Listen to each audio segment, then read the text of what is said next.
Hi friends. अगर आप बच्चे बूढ़े या नौजवान हैं, अगर आपको डर लगता है तो कृपया इस वीडियो को स्किप कर दें। एक रात जब चांदनी की रोशनी में ढलता हुआ संजीवनी नगर बुजुर्गों को बहुत संतोष देता था। एक गहरे अंधकार ने वो छोटे से शहर को घेर लिया। सभी लोग चिंतित थे क्योंकि इस अंधकार के साथ कुछ अजीब व गरीब चीजें इस शहर में आई थी।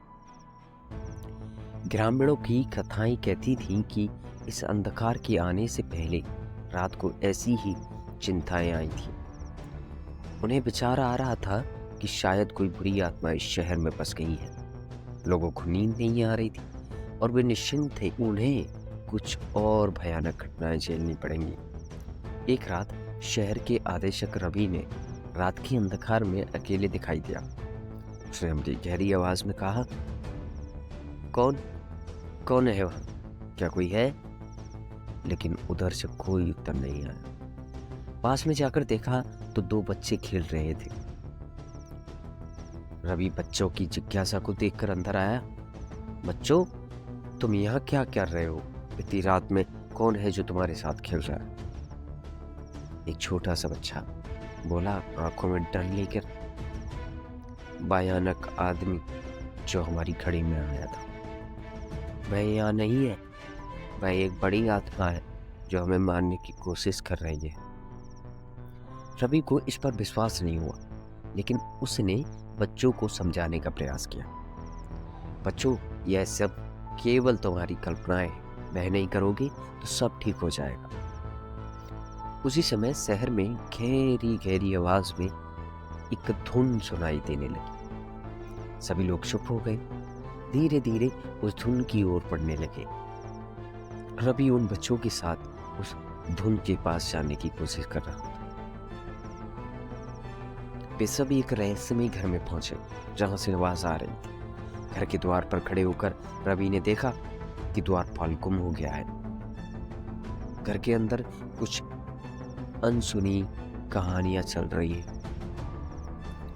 उसने कहा कि इसमें जरूर कोई न कोई कारण है।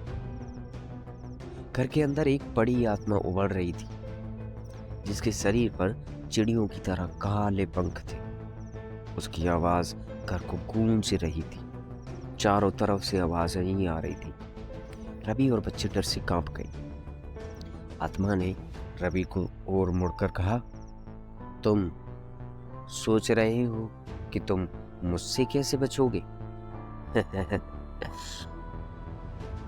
मैं यहाँ से आने के लिए नहीं, मैं इस शहर में राज करने के लिए आई, ताकि सभी लोगों को मेरे अधीन कर सकूं। तुम सभी मेरे शक्ति के सामर्थ्य को देखोगे और मेरे आदर्शों का पालन करोगे। ये सब सुनकर गांव वाले डर गए।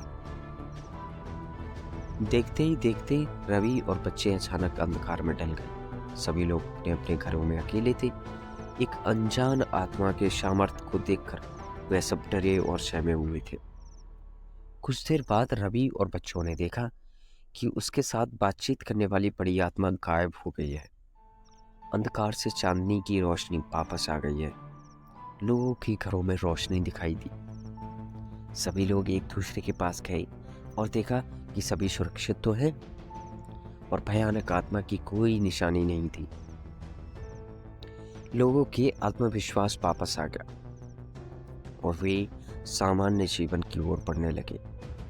इस घटना के बाद उस शहर में कभी कोई भयानक आत्मा की खबर नहीं आई, ना ही कोई घटना दिखाई दी। लोग इस दिन की कथा को भूल गए, लेकिन वे हमेशा याद रखेंगे कि वह सिर्फ कल्पना हो सकता है और हकीकत में कुछ भी दुर्घटना नहीं हो सकती। इस कहानी से हमें ये सीख मिलती है कि अगर आपको लग रहा है कि हम फ्यूचर में कुछ नहीं कर सकते, हम पढ़ाई में आगे नहीं बढ़ सकते, तो ये सिर्फ आपका भय और कल्पना है। आप कोशिश करते रहिए, एक ना एक दिन प्रयास सफल होगा। आज के लिए सिर्फ इतना ही। मिलते हैं नेक और नई मजेदार कहानी में। तब तक के लिए बाय बाय।